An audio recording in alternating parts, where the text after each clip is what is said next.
In the heart of Chicago's Gilded Age, where progress roared louder than compassion, a single message was sent to the wrong man and changed 2 lives forever. She was a humble telegraph operator, unseen by the world she helped connect. He was a powerful tycoon, trapped in the silence of his own success.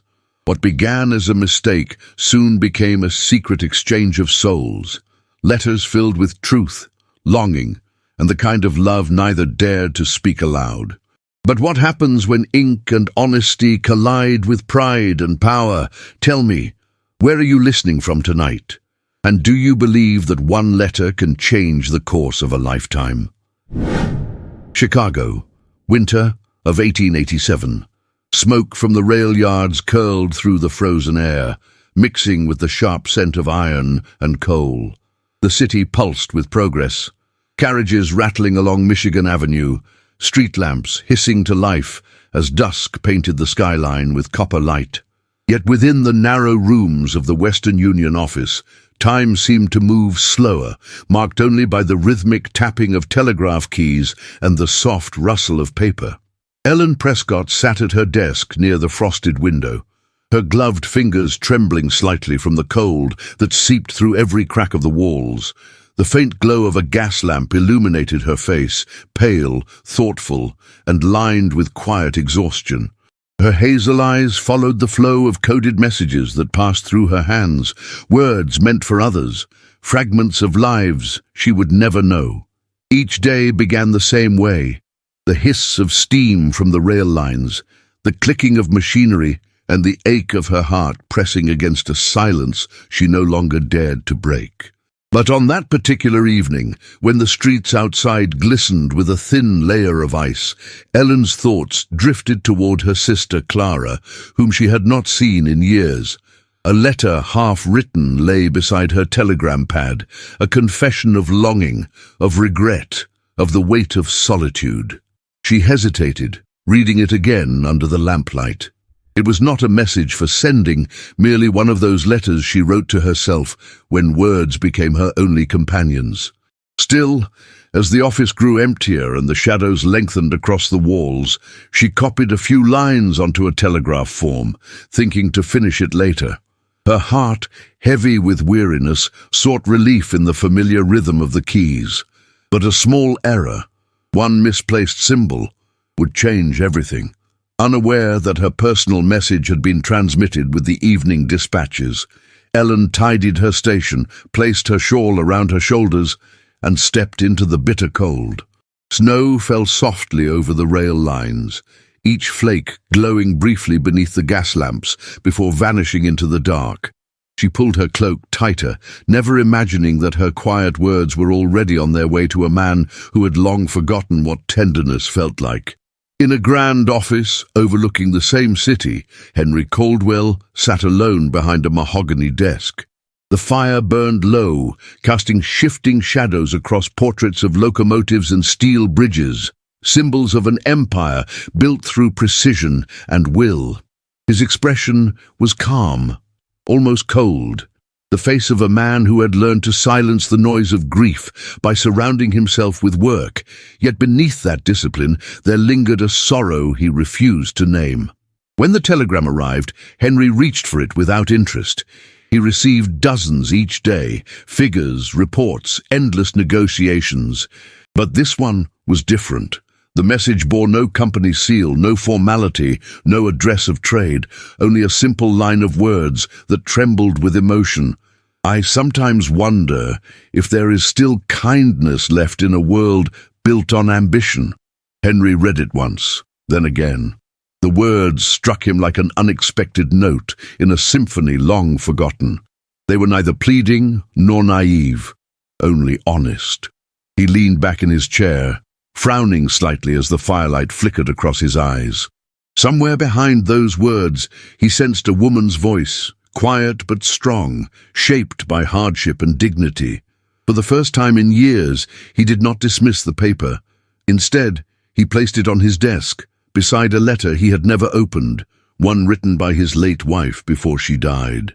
He stared at both messages, the past and the present bound by ink and silence. Then, with deliberate care, He reached for a pen. The snow fell heavier outside as he began to write. His reply was short, cautious, almost formal at first, but as the ink flowed, a strange warmth stirred in his chest, softening the rigid lines of his words. When he signed it, he paused for a moment before adding only his initials, H.C. In the telegraph office, Ellen returned the next morning to find a folded note upon her desk. She frowned, recognizing her own handwriting on the transmitted form. The clerk told her it had gone through the night shift by mistake, and that a reply had already come. Her heart skipped. A reply. She unfolded the telegram slowly, the paper crackling in her hands. The words were simple, yet they carried an unexpected gentleness. "There is still kindness, miss. You proved it by wondering." Ellen's breath caught. She reread the sentence, her cheeks warming beneath the pale light of morning. The letter she had never meant to send had found an answer, from a stranger who wrote as if he had known her heart. Outside, the whistles of departing trains echoed across the city, fading into the distance like promises yet unspoken. Ellen folded the telegram carefully, pressing it close to her chest. She did not know who had written it, nor what destiny awaited her now, but something within her stirred, fragile, yet alive. And in another part of Chicago, Henry Caldwell watched the snow through his tall windows, unaware that his first letter to a stranger would soon awaken a part of himself he thought had been buried beneath iron and time. The days that followed were draped in a pale grey sky, the kind that seemed to hang low over Chicago like a woolen blanket soaked in soot. The sharp clatter of hooves on cobblestone, the hiss of steam escaping iron lungs, and the perpetual tremor of the city's breath gave rhythm to Ellen Prescott's every step.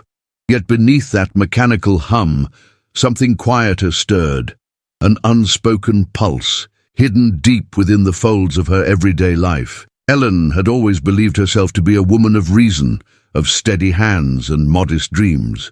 Her world was built on schedules and silence, the precise language of dots and dashes, the creak of the wooden telegraph bench, and the warm tea her mother sipped each night from the same chipped porcelain cup. But ever since that first unexpected telegram had arrived, her thoughts wandered more freely. She had not expected another reply. One message might have been a courtesy, a stranger's polite answer to an accidental note. But when she returned to the office on the third morning and found a second folded form addressed to her initials, her heart trembled in a way she had never known. This second message, like the first, was brief, only a few lines. But within those lines, she sensed something more than politeness. There was attentiveness, curiosity, even a shadow of something wounded. "I have long forgotten what kindness feels like. Yet your words returned it to me, quietly. May I ask, what keeps you awake at night?" Ellen did not answer immediately. That night, she sat by the window of the boarding house where she lived, her knees wrapped in a woolen blanket, her fingers trembling over a half-finished letter. Snowflakes clung to the sill. Her mother slept in the adjoining room, her breath faint but steady. The gaslight flickered with each gust of wind that slipped under the door. At last, with measured hand, Ellen wrote, "Sometimes I fear I will spend my life unheard, not unloved exactly, but unseen. My days pass in quiet service, to machines, to duty, to others. I wonder if that will be all I ever am. But I have found some comfort in writing to you, whoever you are." She signed only her initials, E.P. Across the city, in an office far above the icy streets, Henry Caldwell read those words beneath the glow of a desk lamp carved from black onyx. The Tycoon, whose name commanded respect in every railway corridor from New York to Denver, held the thin sheet of paper as if it were made of silk. The formality in her tone, her careful restraint, only deepened the impact of her truth. Her voice, though unknown, was unmistakably real. It pierced the polished walls of his solitude in a way that no business transaction, no dinner party or boardroom victory ever had. He leaned back in his chair, exhaling slowly. For the first time in years, he was not thinking of markets or expansion routes. He was thinking of a woman who called herself EP, a woman who understood loneliness without bitterness. In his next reply, he chose his words with great care. I, too, have spent many years unseen. Or perhaps I have simply chosen to hide behind smoke and steel. Sometimes I wonder what might have become of me if I had taken a different road. You ask what keeps me awake at night. Regret, mostly. And lately, you. He paused before signing it. Then, once again, HC at Western Union, Ellen read his letter in secret, tucked between shift changes and moments when no one was watching. The lines were elegant but unadorned, the thoughts restrained yet piercing. She never imagined a stranger might carry such sorrow, and that her simple confession might matter to him. Over the following weeks, their correspondence became a lifeline, one wrapped in silence and paper. The letters arrived irregularly, as if dictated not by time, but by courage. Neither dared to ask for more than words. Neither broke the fragile illusion of distance. But each note became a thread in an invisible tapestry, weaving two distant lives into something shared, if not yet spoken aloud. Ellen spoke of her mother's illness in her letters, not as a complaint, but as a truth. Of the small joys she found in books left behind by tenants long gone, of the scent of coal mixed with lilacs from the garden no one tended anymore. She described the warmth of her friend Mary Lou's laughter, the ache in her back after hours hunched over the transmitter, and her quiet longing to matter to someone once, even if only briefly. Henry listened through the ink. His own words were more guarded. He never spoke of his position, never mentioned railroads or boardrooms. Instead, he told her of his boyhood in Ohio, of his love for rivers and the way the wind moved through tall grass. He described the echo of an empty house, the way a fireplace could burn without ever warming the air, and how sometimes a man could be surrounded by people and still feel utterly alone. In Ellen's imagination, HC became many things. Perhaps he was a teacher, retired, perhaps a widower, or a clerk with too many books and too few friends. He seemed older than her, but not by much. His language was precise, but never cold. She could almost hear his voice in her mind, low, steady, and kind. She never imagined he sat each night in a tower of steel and glass, his name whispered with either awe or dread in every corridor of the industry. But others did begin to notice. Samuel Worthington, Henry's secretary and most trusted aide, had spent 15 years observing his employer with the discretion of a man who understood power. When Henry began dismissing reports unread and requesting privacy in the late afternoons, Samuel grew curious. One evening, after Henry left the office earlier than usual, Samuel noticed a telegram slip left on the corner of his desk, folded neatly but unfiled. It bore the initials EP. Samuel read it with hesitant eyes. He did not recognize the name, nor the handwriting, but what he did recognize, immediately, was that the words had changed something in Henry. In the following days, Samuel quietly investigated the transmission records. He found a pattern in the origin station and narrowed down the location to a small, struggling Western Union branch near the rail yards. It was a curious place for someone to hold such power over a man like Henry Caldwell. He said nothing, not yet. Instead, he watched. He watched as the Tycoon declined an invitation to the Vanderbilt estate. He watched him stand in front of the fireplace for hours, unread letters resting in his lap, lost in thoughts that no longer belonged to profit margins. And though Samuel did not yet know the full truth, he sensed it was delicate, perhaps even dangerous. For when a man like Henry began to feel again, the entire city might tremble beneath the weight of his transformation. But for Ellen, none of that existed. Her world remained tucked within the lines of each telegram, each careful word exchanged between two initials. She did not know that her letters now sat in the inner pocket of Henry Caldwell's coat, pressed over his heart like sacred scripture. Nor did she know that somewhere beyond the haze of factory smoke, a man was beginning to hope again, not for power, not for victory, but for the sound of a voice he had never heard, and the hand he had never held. Winter pressed deeper into Chicago's bones.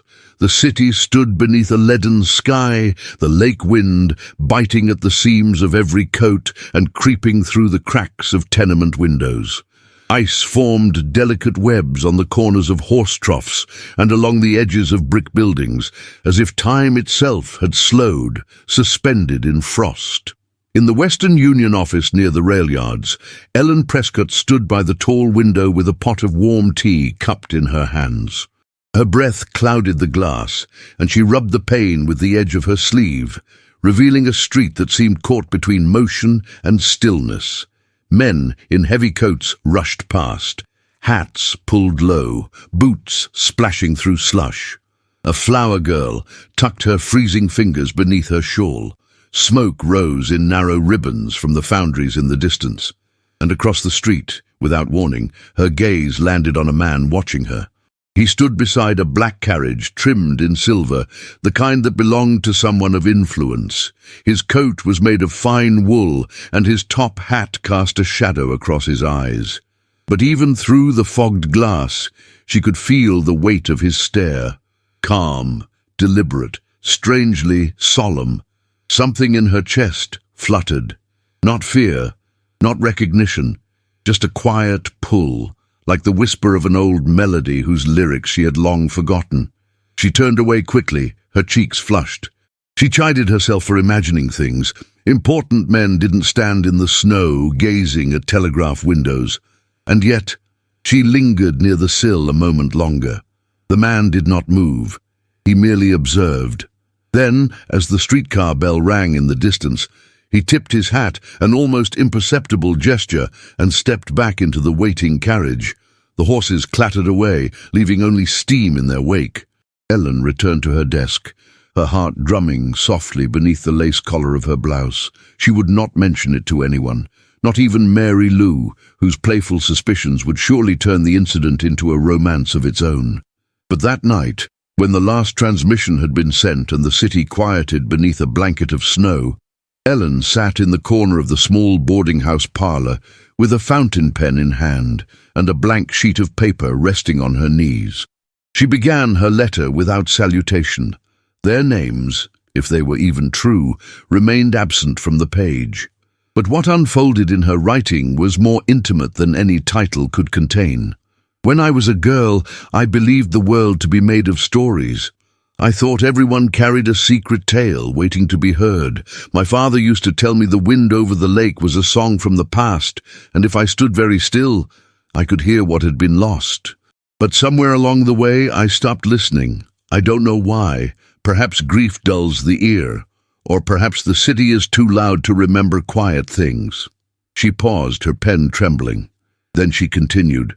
I do not know your name, but your words have made me remember the girl who once believed in stories, and in believing, I find that the cold does not feel quite so bitter. She sealed the letter with steady hands, unaware that across the city her words would land not in a stranger's desk, but in the private study of Henry Caldwell, the very man she had seen from behind the glass. Henry read her letter in the silence of his office, the gaslight casting a golden halo over the lines. His fingers brushed the edges of the page as if it was something fragile. A part of him feared these letters, for they awakened emotions long buried beneath iron schedules and boardroom walls. In her words, he saw a life unpolished but real, a life shaped not by wealth, but by tenderness and quiet courage. And more than once, he caught himself rereading her letters, late into the night, long after the final ink had dried on contracts that no longer thrilled him. His replies became less guarded. He still offered no names, no clues of his position, but his emotions, once wrapped in steel, now seeped through his sentences like sunlight through drapes. I have built many things in my life, but nothing that ever felt as alive as these letters. You speak of remembering stories. I had forgotten mine entirely, and somehow you've begun to return it to me. The words were not poetry, but they were sincere. Meanwhile, within the ornate halls of Caldwell Enterprises, Samuel Worthington continued his quiet inquiries. He was no longer merely suspicious. He was certain. The initials matched.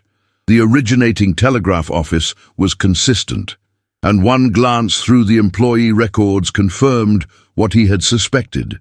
Miss Ellen Prescott, age 32, telegraph operator, boarding at a modest address on South Clark Street. Samuel did not report this discovery. He kept it locked within the corners of his mind, watching Henry closely. He saw how the Tycoon now walked with a different gait, less rigid, less burdened. He noticed how his employer paused by the window more often, gazing not at ledgers, but at the snow, as if searching for a memory he had yet to place. One evening, as they reviewed the week's financial reports, Samuel ventured a remark. "Forgive me, sir, but it occurs to me that not all connections are made with wire and steel." Henry glanced up, a flicker of something crossing his features. "Is that so?" he asked, voice measured. Samuel nodded. "Sometimes the most powerful ones are made of paper." And silence. Henry did not respond, but he closed the report and rose from his chair, his fingers resting briefly over the inside pocket of his coat, where Ellen's latest letter now resided. Back in her room, Ellen pressed her reply against her chest before tucking it into the envelope. She would never know what compelled her to write so freely, so openly to a man she had never seen. All she knew was that the act of writing made her feel visible, as if someone somewhere saw her not as a function, but as a soul. And still, she could not forget the man in the carriage. Each morning she scanned the street before entering the office. She told herself it was nothing, a coincidence, a passing stranger with cold hands and a warm coat. Yet her eyes lingered longer than she cared to admit. She never imagined the man she searched for was the very one who waited, with bated breath, for her next letter. The man who, despite all his power, had never been more powerless than when reading the words of a woman whose name he dared not yet speak aloud. And neither of them knew that, behind closed doors, a secret had already been uncovered, one that could change everything. But for now, it remained silent, resting like a snowflake on the edge of glass, waiting to fall. By the early days of February, the city of Chicago seemed made of smoke and snow. Grey clouds hung over the rooftops like damp wool, and the rails that crossed the industrial quarter gleamed faintly under the thin winter sun. The air tasted of iron and progress. Telegraph lines stretched like black veins above the streets, humming softly, carrying voices of strangers across miles of distance. Inside the Western Union office, the air was thick with tension. The tapping of the telegraph keys, once a steady rhythm that soothed Ellen Prescott's thoughts, had become sharp and erratic, like the sound of distant thunder. Workers spoke in hushed tones between transmissions. A rumor had begun to coil its way through the staff that the company was preparing to replace human operators with new machines, faster and cheaper, driven by electric automation. Ellen tried to ignore the whispers at first. Rumors were common in winter, when worry clung to the soul as persistently as cold to bone. Yet as the week went on, she noticed her supervisor's nervous pacing, the quiet arrival of new engineers taking notes at each desk, and the sudden disappearance of 2 operators from the evening shift. One morning, she found Mary Lou Rourke standing beside the notice board, her normally bright eyes clouded with worry. "They're cutting positions," Mary Lou whispered, her voice trembling. 2 offices in Springfield closed yesterday. Chicago could be next. Ellen's heart sank. "It cannot be so. We have families depending on these wages." Mary Lou sighed, clutching the edge of her shawl. "The Tycoons see numbers, not faces. To them, we're just part of the machinery." Ellen fell silent, her gaze resting on the telegraph instruments lined neatly across the tables. She thought of the hundreds of messages that passed through her hands each week. News of births, deaths, fortunes gained and lost. To think that one day those human hands could be replaced by cold mechanisms filled her with quiet dread. That afternoon, Unable to bear the growing uncertainty, Ellen gathered the courage to speak to her supervisor, Mr. Klein, a thin man with restless fingers and a habit of adjusting his spectacles when nervous. "Sir," she began softly, "the workers are troubled. The rumors of closures. Might the company provide reassurance? We wish only to understand our future." Mr. Klein hesitated, avoiding her eyes. "Miss Prescott, this is no concern of yours. Decisions come from above. Best keep your attention on your keys." "But, sir," he raised a hand sharply. "Enough. It is not your place to question the board's policies. You are an operator, not a representative." The words struck her harder than she expected. She bowed her head, murmured an apology, and returned to her desk. Yet as she resumed her work, a quiet defiance stirred inside her chest. That night, after the office closed, Ellen lingered by her station long after the others had gone. The lamplight flickered over her face, reflecting in her eyes as she wrote another letter, not to her supervisor but to H.C., the one person whose words still brought her comfort. "The world around me is changing faster than I can breathe," she wrote. "Men in coats and spectacles come to measure our worth in speed and numbers. They say machines will do what we do, only better. Yet no machine can hear a tremor in a voice or recognize sorrow between words. I fear what progress may cost us." When she sent the letter through the telegraph lines, she felt as though she had whispered into the wind, but she knew he would read it. And perhaps, in his quiet understanding, she might find peace. Far from the noise of the telegraph office, in a mansion overlooking Lake Michigan, Henry Caldwell sat in his study as snow fell against the tall windows. The fire burned low, casting copper light across the room's leather-bound books and polished brass instruments. Around him, the atmosphere of comfort and privilege offered no solace. On his desk lay a report from his board of directors.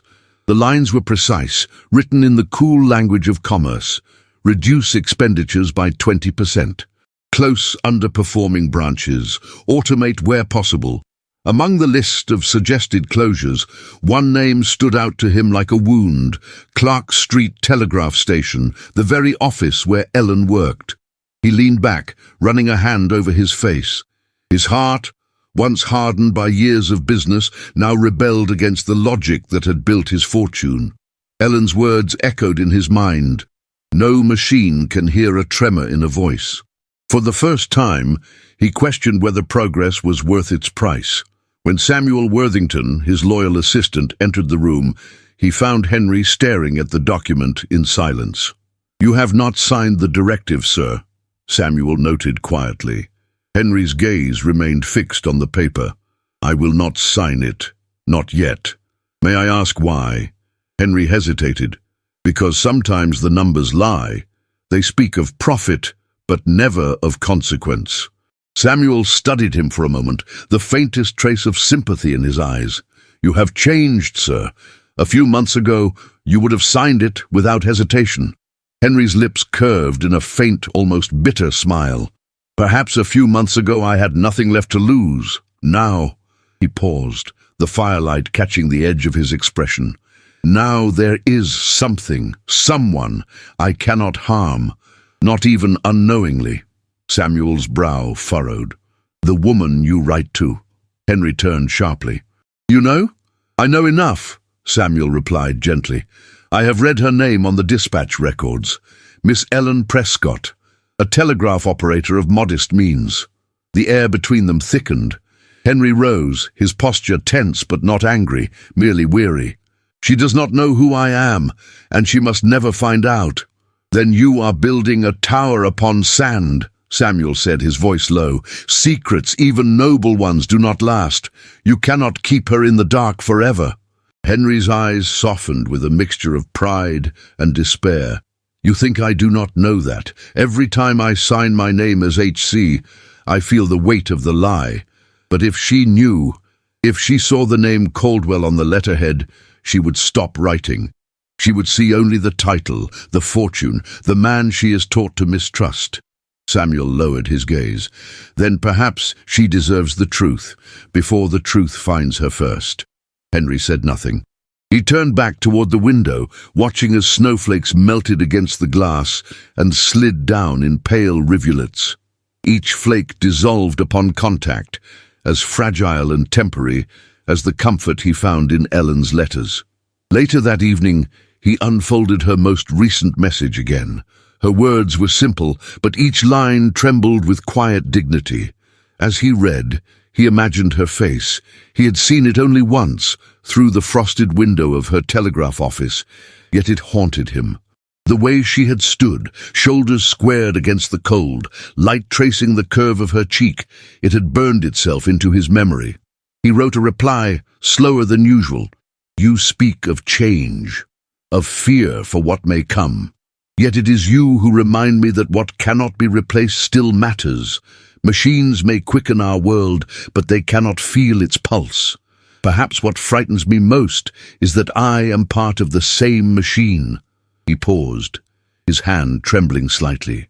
Then with a sigh he signed it once more, H.C.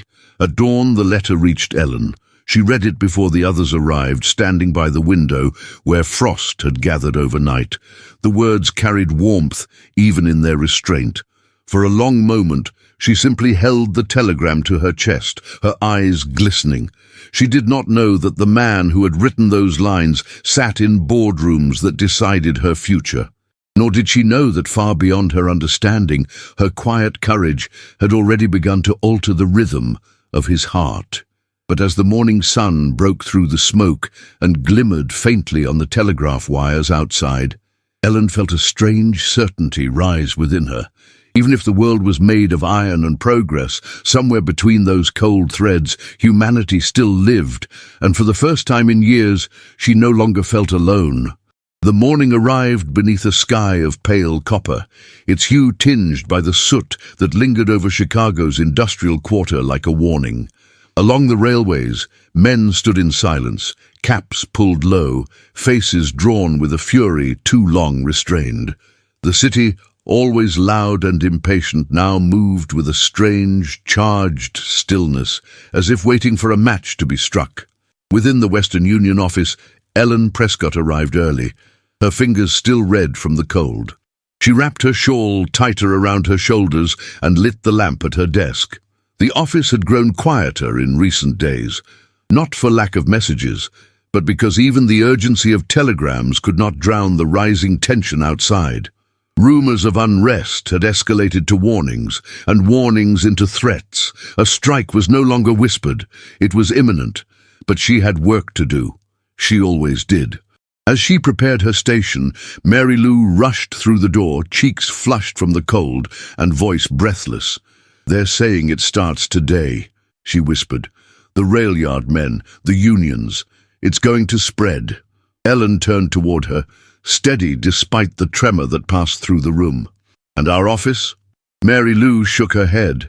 "They say we're not the target. But if the rail lines stop, so do we.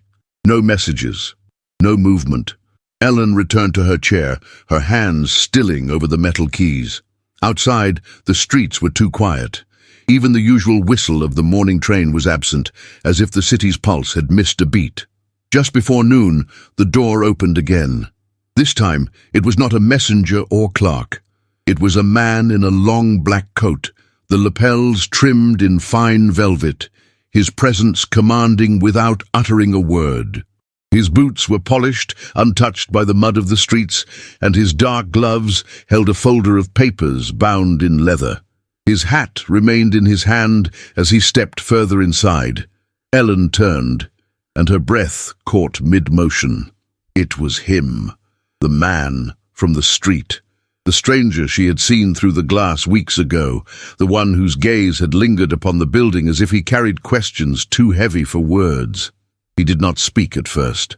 His eyes, grey like stone yet shadowed with thought, swept over the room, resting briefly on the frayed edges of the carpet, the aging telegraph machines, and finally, unmistakably, on Ellen. Their eyes met. It lasted no more than a heartbeat, but something passed between them, a tension wrapped in recognition, though neither dared acknowledge it aloud. Ellen's heart thudded in her chest. as she lowered her gaze, confused by the heat that flushed her skin. She had never seen this man before, not truly, and yet it felt as if she had been waiting for him. Henry Caldwell remained composed, though the sight of her, no longer imagined but real, struck him harder than he had anticipated. She was more than the sum of her letters. She was the quiet dignity of hands worn from use, the grace of a woman who had learned to listen before speaking, the strength of someone who had remained gentle despite the weight of the world. "Good day," he said, his voice smooth but restrained. "I'm Henry Caldwell. I represent interests in the transportation sector. I'm here on behalf of the board to assess the status of communications in this district." Mr. Klein, the supervisor, emerged from the back room, suddenly deferential. "Of course, sir. We weren't expecting you personally." "I prefer to see things with my own eyes," Henry replied, his tone clipped but not unkind. Ellen listened in silence, her fingers resting on the edge of her desk. She dared not speak, but her mind raced. A tycoon, a man from the highest towers of commerce, stepping into her modest world. Why now? Henry allowed his gaze to sweep the room again. "I'd like a brief tour, and I'd like to speak to one of the operators." Mr. Klein gestured toward Ellen. "Miss Prescott is our most experienced." Henry nodded once. "Then Miss Prescott, if you please." Ellen rose, smoothing her skirts, and tried to ignore the sudden dryness in her throat. She felt exposed, as though the floor beneath her had thinned to glass. He followed her without comment as she walked him through the equipment, the transmission process, the careful documentation. Her voice was clear, steady, even as she refused to look at him too long. She did not know why she was so aware of his presence, of the quiet power in his movements, or the way he studied her, not with arrogance, but with something far more dangerous, curiosity. When the tour ended, he paused beside her desk. "You seem to care deeply for your work," he said softly. "I do, sir," she answered. "Because these machines may be steel and wire, but the messages they carry are made of hope and fear. Sometimes that's all people have." Henry swallowed hard. He could say nothing in that moment that wouldn't betray himself, so he simply nodded and took his leave. Hours later, as the lamps flickered with evening light, Ellen could still feel the shadow of his gaze on her skin. That night, Henry sat in his study, pen in hand, the words refusing to come. He had seen her, heard her voice, felt the tremor in his chest when her fingers brushed the brass telegraph key. He no longer wrote to an idea, he wrote to a woman. And now, the lie between them loomed like a wall he could no longer climb. He began the letter slowly, each word written with care. "Today, I saw someone who reminded me that dignity is not measured in titles or coins. It is found in how we carry ourselves when no one is watching. I have long wanted to tell you something that may change the way you see me." But he never finished the letter, because outside, in the night, the storm had begun. By morning, the city was no longer quiet. The strike erupted with fury. Railway lines were blocked by men holding torches and shouting slogans for justice. Smoke rose from distant depots, and the sound of breaking glass echoed through the alleys like the opening notes of a battle. The Western Union office was not spared. Ellen arrived early, only to find a crowd already forming outside. Angry workers, protesters, and in the midst of them, stones flying, signs raised, and fire beginning to consume a wooden storage crate at the rear of the building. She rushed inside with Mary Lou, only to be met by chaos. Machines overturned, papers scattered, ink bottles shattered on the floor like blood. "Out! Everyone out!" Mr. Klein shouted. "It's not safe!" But Ellen did not leave, not until she had gathered what she could. Records, letters, transmissions still awaiting dispatch. As the windows cracked and smoke filled the room, she carried them out, clutching the messages to her chest like fragile children. Outside, a man grabbed her arm roughly. "Why defend the Tycoons?" he shouted. "They wouldn't do the same for you." Ellen looked him in the eyes. "I'm not defending them, I'm defending dignity." And then she let go of his hand and disappeared into the morning smoke. That night, in the silence of his study, Henry heard the news. Railway strike. Citywide paralysis. Western Union vandalized. He closed his eyes and saw her face, not broken, but burning with resolve. He reached for the letter he had started, but the words, once so close, were now lost in the fire. The days that followed the strike fell heavy over the city like smoke that refused to lift. Chicago, bruised and simmering, carried the scent of burnt paper, oil, and ash. In the streets, charred wood still lay scattered before the shuttered doors of factories and telegraph stations. The air was thick with the memory of shouting voices, shattered glass, and footsteps that had trampled the pavement in the name of justice or desperation, or both. Ellen Prescott had not returned to work since that morning. The Western Union office had been boarded up, the machines silenced, the walls blackened by smoke.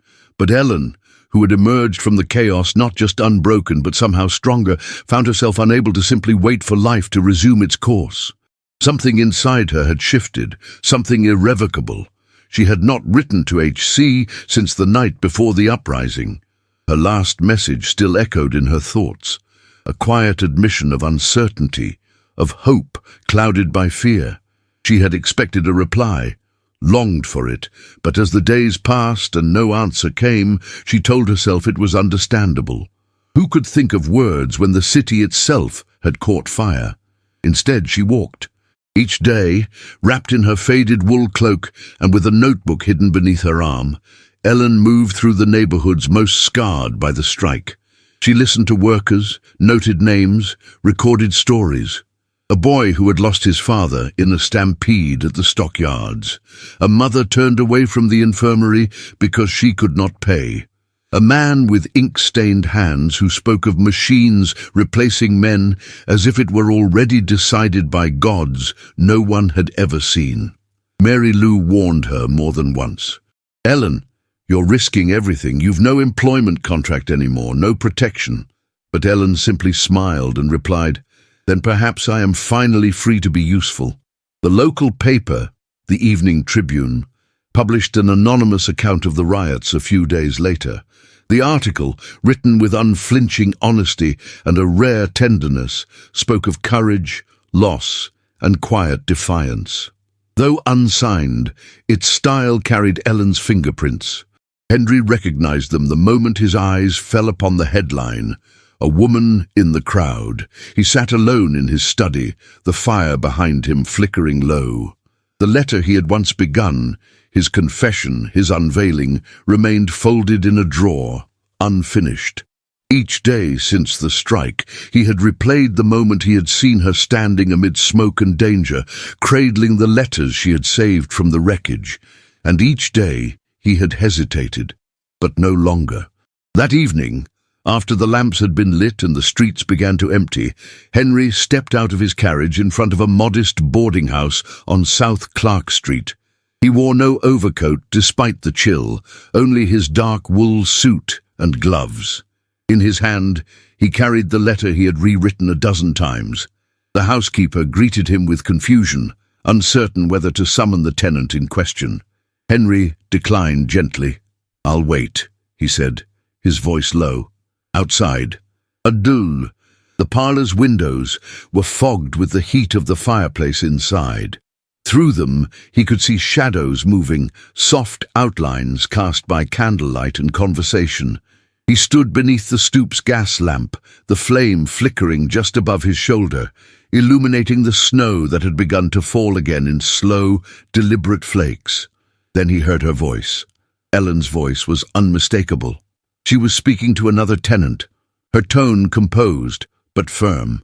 He could not see her face clearly from where he stood, but her words, carried through the open transom window, cut deeper than anything he had prepared for. "I once believed that powerful men could choose to be different," she said, "that even those born to wealth might look beyond the ledgers and see the people who kept the world running. But I was mistaken. To them, we are the rust on the gears, replaceable, disposable." The listener, a young man with workman's hands and a bandage at his temple, nodded solemnly. "But there's talk," he said. "Some say one of them refused the closures, that he's protecting the district." Ellen's answer came without hesitation. If he truly cared, he'd stand among us. He'd speak to us, not for us. Until then, it's just another story told to keep us quiet. Henry's hand, still clutching the letter, lowered to his side. The words struck him like wind against a frozen lake, shocking, honest, impossible to ignore. He did not wait for her to come out. He walked away. Each step back toward the carriage felt heavier than the last, as if the snow beneath his boots turned to stone. When the coachman turned to ask if they should return home, Henry simply nodded, his eyes fixed on the city lights vanishing behind a veil of snow. He did not send the letter, not right away. But 3 days later, a messenger arrived at Ellen's door with a sealed envelope. No return address, no name, only the initials she knew by heart. Her hands trembled as she opened it. I came to you with the truth in my hands, but the truth is only valuable when given freely. I heard your words, and I do not fault you for them. You spoke with the voice of every soul who has ever been cast into the shadows of someone else's success. I've lived among titles and silence for so long that I forgot what it meant to be seen without them. But I have seen you, not just with my eyes, but with something deeper. You are not a story, Miss Prescott. You are the reason I write, the reason I breathe. Forgive me if you can, or do not, but I could not leave without giving you this.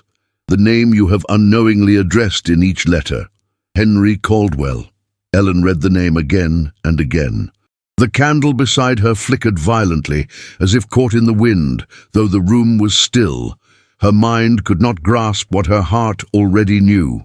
She stood motionless, the letter crushed softly against her chest. He had been with her all along, not just in ink and paper, but in the very silence she had filled with hope. February drew to a close beneath skies the color of steel.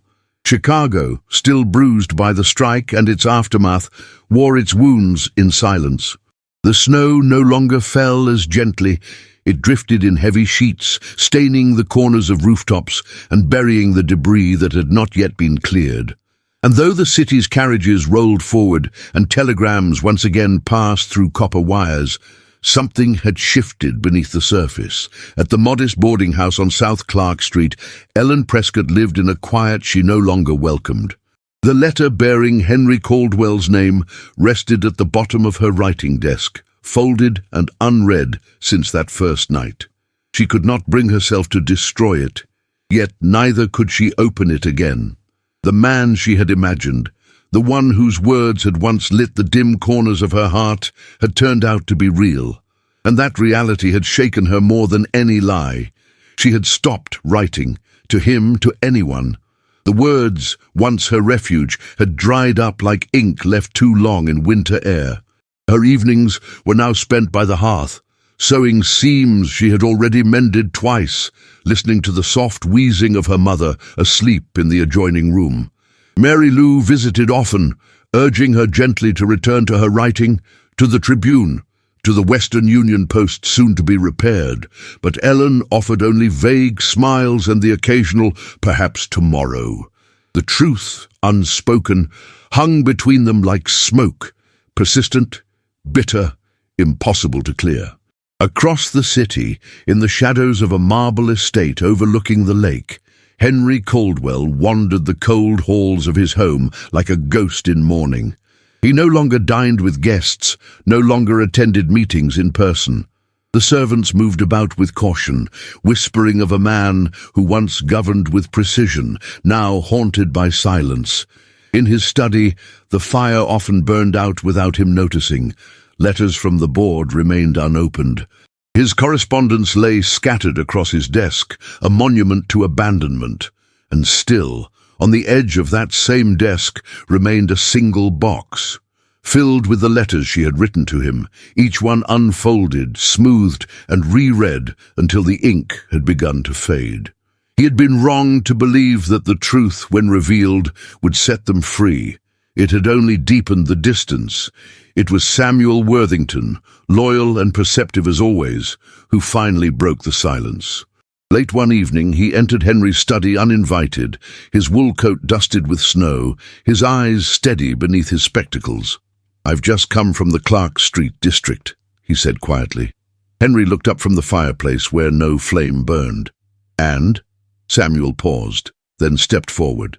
The telegraph station is being rebuilt, slowly. Repairs are underfunded, workers are returning, but morale is low. Supplies are scarce. Henry said nothing. Samuel took another step. She's still there. Miss Prescott, visiting the sick, helping organize relief. She refuses recognition, even when the paper mentions her. Henry's gaze dropped to the floor. Samuel set a small envelope on the desk. The foreman gave me this. Donations began arriving 2 weeks ago. Cash, tools, lantern oil, unsigned. But they trace back here, quietly, through third parties. The men know. They won't say it aloud, but they know someone is watching. Henry did not reach for the envelope. Samuel's voice lowered, gentler. If you mean to do good, sir, do it openly. If you mean to mend something broken, it must be with both hands, not from behind closed doors. Henry raised his eyes, the weariness in them unmistakable. You think I've done this for her? I know you have, Samuel said, not unkindly, but that does not make it wrong, only unfinished. That night, after Samuel left, Henry returned to the study and began writing, not a letter but a list, a quiet plan, no headlines, no signatures, only small actions, the kind that spoke without asking to be heard. Within days, donations flowed again, now larger. New wooden desks arrived at the Western Union station, still smelling of sawdust and varnish. Fresh uniforms were distributed to operators. Broken glass panes were replaced with thick, clear glass that held warmth better than before. No name accompanied the gifts. But Ellen noticed. She noticed when the operator beside her received a new set of ink ribbons, after using frayed ones for months. She noticed when a worn-out heating stove was replaced without request. She noticed when telegram fees were waived for those sending news to families in the hospital. And then came the letters, not the usual ones, but folded slips of paper, left tucked beneath her doorstep at twilight. No handwriting she recognized, no initials, only single lines. Some fires destroy, others reveal what remains standing. Another night, you once asked if kindness remained in a world of iron. You are the proof that it does. And finally, if a man's name has brought pain, may his silence now offer peace. Each note left her breathless, trembling, clutching the message to her chest as if it might disappear. She did not tell Mary Lou, did not show the others. But with each passing day, something inside her shifted. The anger she had carried, so heavy and sharp, began to soften, like coal cooling beneath snow. The betrayal that had wounded her no longer bled. It merely ached, quietly, when she remembered how his eyes had met hers the day he stood beside her desk, before she ever knew his name. One evening, as she crossed the street near the station, she passed a lamplighter at work. The man hummed softly as he raised the flame into its glass cage. Ellen paused, watching the light flicker into existence, chasing away the shadows. She clutched the final note in her hand, the one that had said nothing of titles nor apologies, only a single sentence. Forgiveness is not owed, but I will wait for it, even in silence. That night, for the first time in weeks, she opened the drawer of her desk and removed his letter, the one signed Henry Caldwell. She read it in full, then again and again. And when she folded it carefully and placed it beside the others, she lit a single candle by the window, not for light, but so that perhaps from wherever he sat in that cold city, he might see that the flame still burned. March arrived without ceremony. The snow receded into the gutters, leaving behind puddles the color of coal dust and cobblestones stained with the residue of too many heavy weeks. The city breathed again, but it was a breath held tight, as if fearing the next blow. Ellen Prescott walked to the rebuilt telegraph station with her collar drawn high, not for the wind, but for the way eyes followed her now.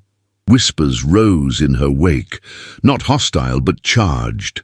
People glanced down alleys before speaking, lingered at newsstands longer than usual, murmured around newspapers folded in half but gripped too tightly. She didn't understand why. Not yet. It wasn't until she stepped inside the station, set down her gloves, and noticed the silence that clung to the walls like smoke that she knew something had changed again. Mary Lou approached, her mouth a tight line, her cheeks blotched with colour. "Have you seen it?" she asked without greeting. Ellen shook her head. Mary Lou handed her a folded copy of the Evening Tribune, the ink still fresh, the corners softened from being passed through too many hands. Ellen's eyes dropped to the headline, "The Iron Tycoon with a Poet's Heart." Her breath hitched. Below the headline, a sketch of Henry Caldwell, recognizable even in black strokes, stood above 2 columns of prose. The piece began like any other society piece, detached, factual, polished. But the further it unfolded, the more the words trembled with something else, emotion perhaps, or scandal disguised as admiration. It detailed how Henry Caldwell had anonymously funded the restoration of the Clark Street station, how he had quietly lobbied for better working conditions without seeking credit, how he had been seen entering a modest boarding house twice after the strike, and how, according to unnamed sources, the tycoon had fallen for a woman not of his class, but of great moral conviction. One sentence brought heat to Ellen's skin and made her ears ring. "Sources claim the woman is a telegraph operator, anonymous until now, who captured the heart of one of Chicago's most powerful men, not with beauty or status, but with letters." She stepped outside before the nausea could rise. The streets now felt closer, as if every passerby knew the weight of her secrets. Her hands shook. Her heart pounded with betrayal, with panic, with something she couldn't yet name. And above all, she needed to see him. Not because she wanted to, but because she had to. By the time Ellen reached the steps of Henry Caldwell's mansion, her gloves were soaked, her hem streaked with filth from the street, and her throat raw from the cold air. She climbed the marble steps as if they were made of thorns. The butler hesitated only a second before admitting her, startled not by her presence, but by the storm in her eyes. Henry was alone in the study, seated beneath tall windows streaked with rain. He looked older than she remembered, or perhaps just more human. He rose the moment he saw her. "Ellen, you told no one," she said. Her voice was low, sharp with wounded pride. "But someone knew. Someone always knows." He remained silent. "You should have destroyed the letters," she said, stepping closer. "You should have never written them in the first place if you intended to lie." His face tightened. "I never lied in the letters." "You signed them with a stranger's name," she cried. "I signed them with my initials. I never claimed to be anyone else." "You never claimed to be the man who decides who eats in this city and who starves. You never claimed to be the name that causes doors to close the moment it's spoken." "I never wanted to be that man to you," he said quietly. Ellen turned away, eyes burning. "And now the entire city thinks I sold my dignity for your attention, that I'm your pet charity project, a good deed you tucked into your coat pocket and showed off when the timing was convenient." "No," Henry said, stepping forward, his voice trembling. "You are the one thing I have done that had nothing to do with convenience. I wrote to you because I was drowning in a life that looked perfect on paper. I came to you because your words reminded me I was still capable of feeling something. You came to me," she said, her voice breaking, "because I was safe behind anonymity, because you knew the moment I saw your name, everything would change." He didn't argue. He couldn't. She turned to face him, hands trembling. "Did you plan it this way, to gain my affection, hide your name, and then let the world paint us into some sordid story when you finally grew bored of pretending?" "No," he whispered. "I never planned any of it. I only meant to answer a message that moved me. Then I couldn't stop. And the longer it went on, the more afraid I became. Afraid that if I told you too soon, you'd stop writing. Afraid that if I waited too long, I'd lose your trust forever." "You have," she said, though the words came softer than she intended. Henry looked at her then, Not with pride, not with entitlement, but with a sorrow that reached all the way to the roots of his being. "I don't ask for forgiveness," he said. "Not anymore. I only ask that you believe me when I say that your letters didn't just change my days. They changed me." Ellen's breath caught. Her hands gripped the back of a velvet chair. Her heart wanted to believe him. Her soul wanted to close the distance between them and fall into the safety of the only person who had seen her through more than her silhouette. But her pride stood tall, and her disappointment stood taller. She stepped away. "I believed you once, when you were just ink and silence, when you were someone I trusted without ever seeing your face." He took a single step forward, then stopped himself. "Do you believe that I loved you, even in that silence?" he asked. Ellen did not answer. Not with words. She turned toward the door, paused, and then, without looking back, she walked away. Henry stood in the study for a long time after the door closed. Rain streaked down the windows, blurring the view of the city that once answered to his name. He remained there until the last fire went out, alone with only the letters that had once lit the path between them. And now, all that remained was the echo of a name that no longer mattered, his own. The final snows of March melted in narrow ribbons along the gutters of South Clark Street, leaving behind puddles laced with soot and reflections too fragmented to recognize. Chicago moved on as cities always do, one telegram, one train, one silence at a time. The Western Union office, once blackened and bruised, had been repaired. Its tall windows gleamed now, newly fitted, and the brass keys on the telegraph machines had been polished to a quiet shine.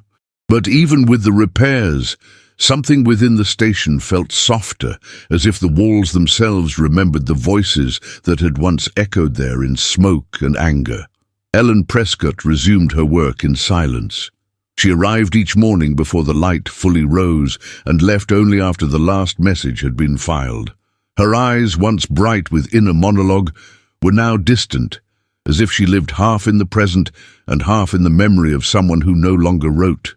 The box arrived on a Thursday.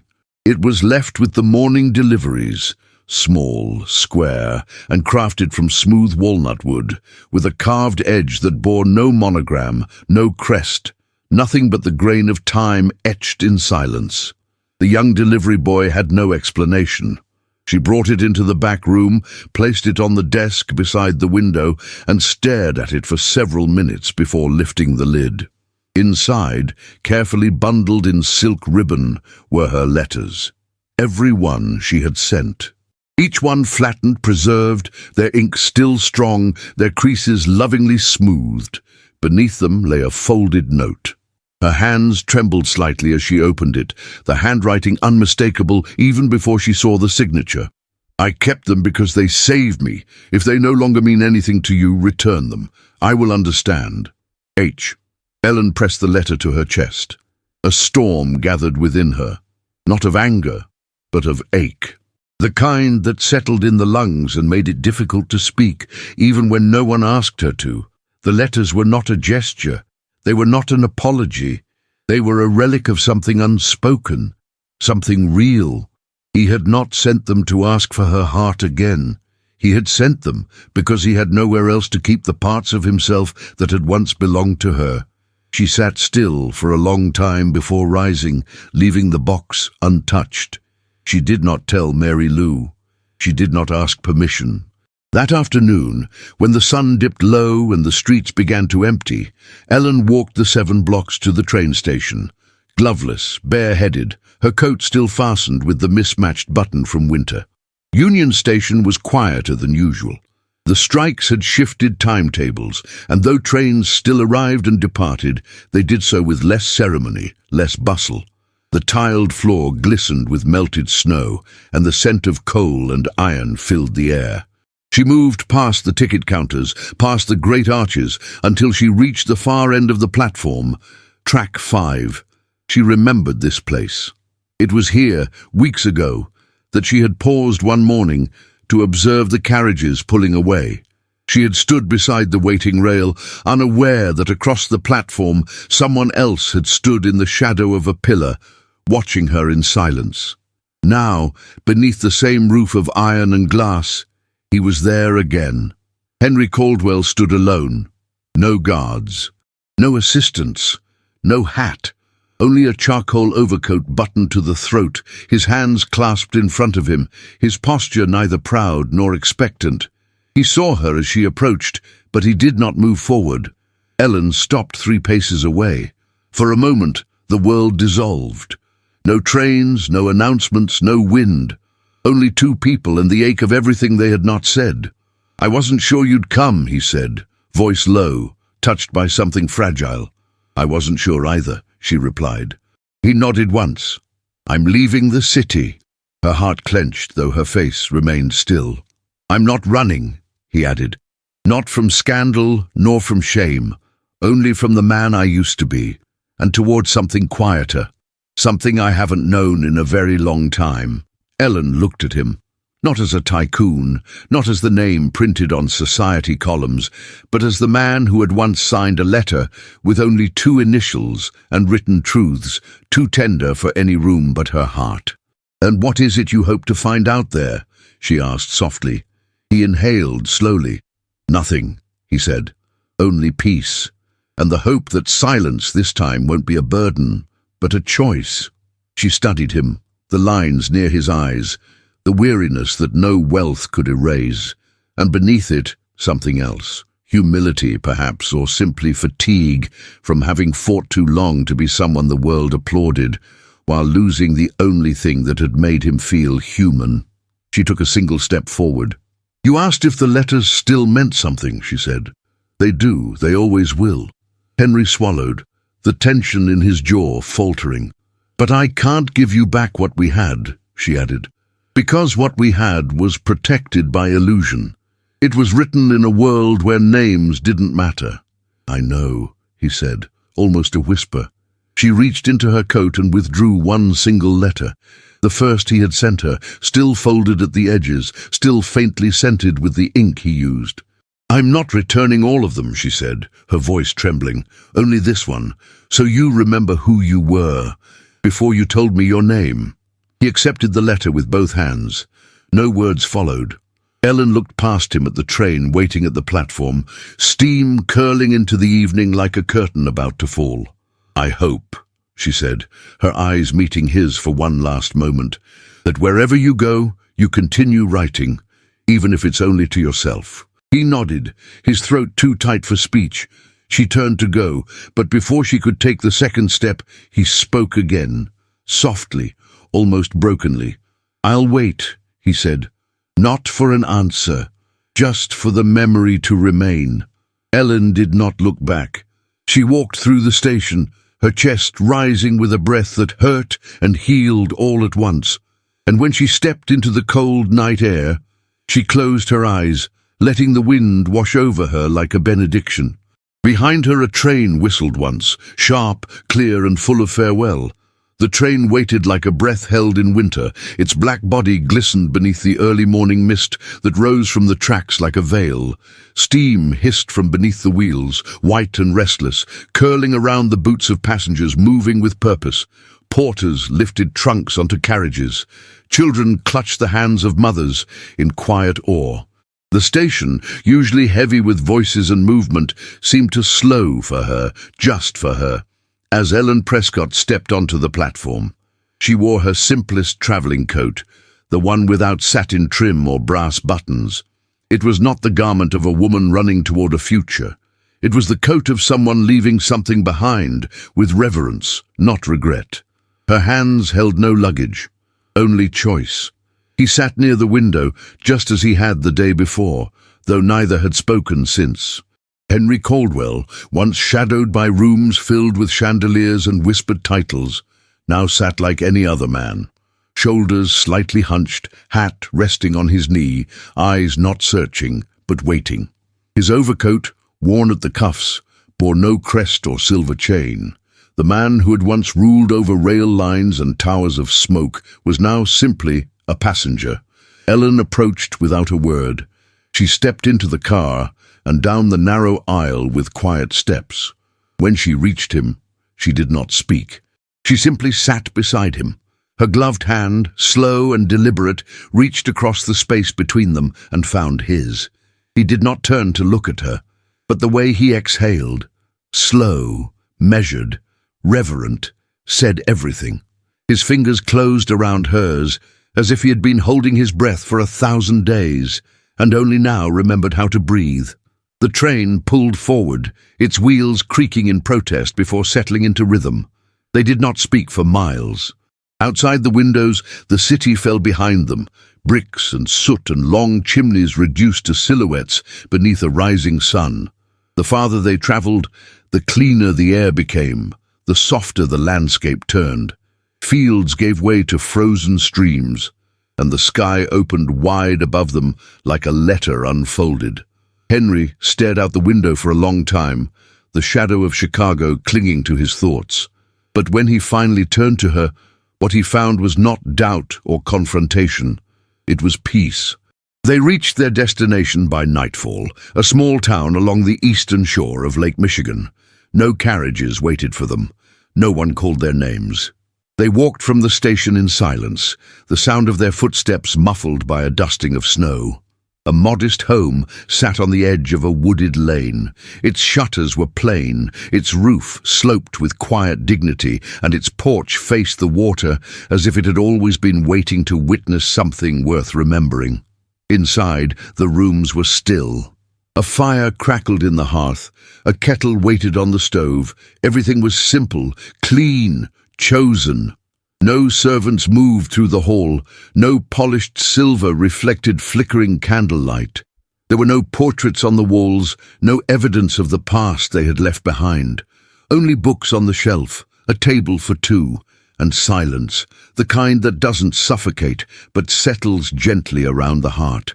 Henry placed his coat on the rack and looked at her, not with the gaze of a man who had won something, but with the eyes of someone who had learned how to lose with grace, and in that loss, found something truer.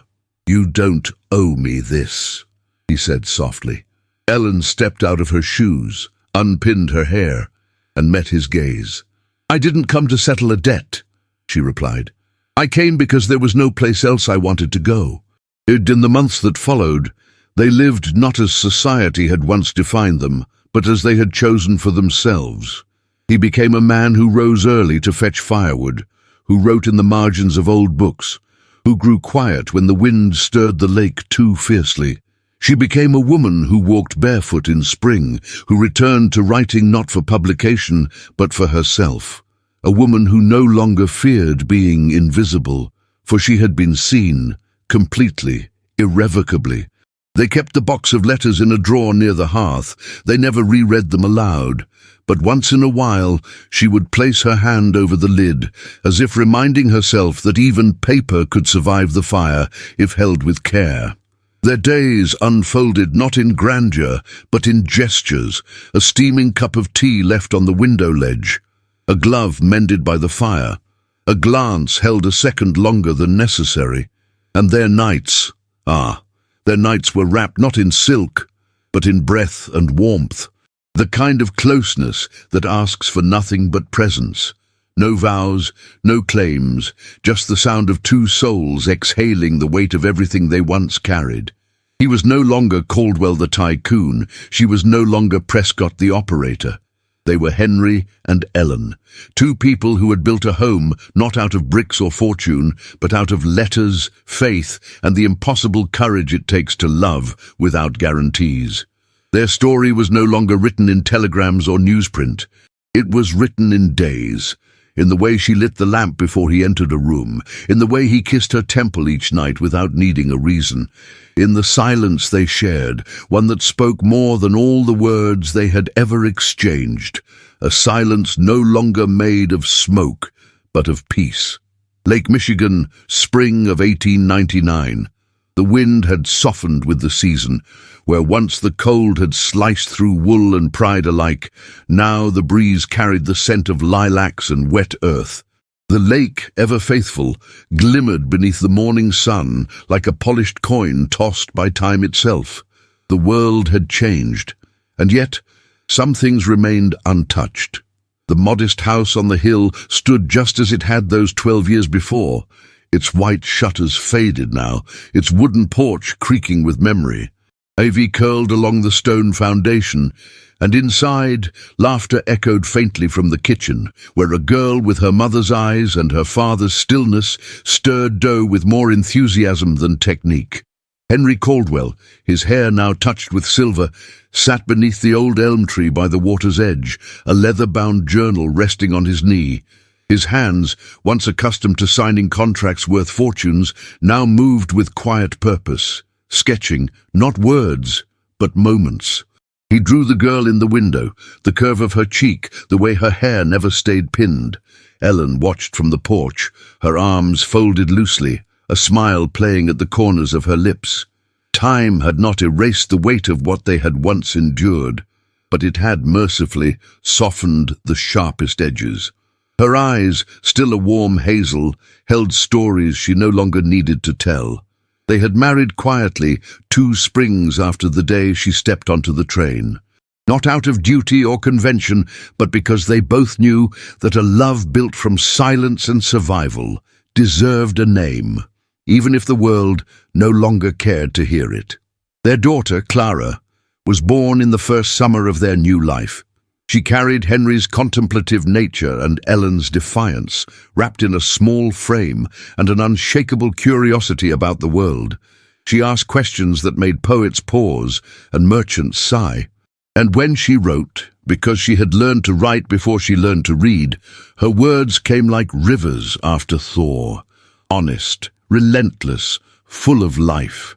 The world outside their home shifted with the turn of the century. The railroads expanded westward. Telegraph lines, once the heartbeat of progress, began to give way to the telephone.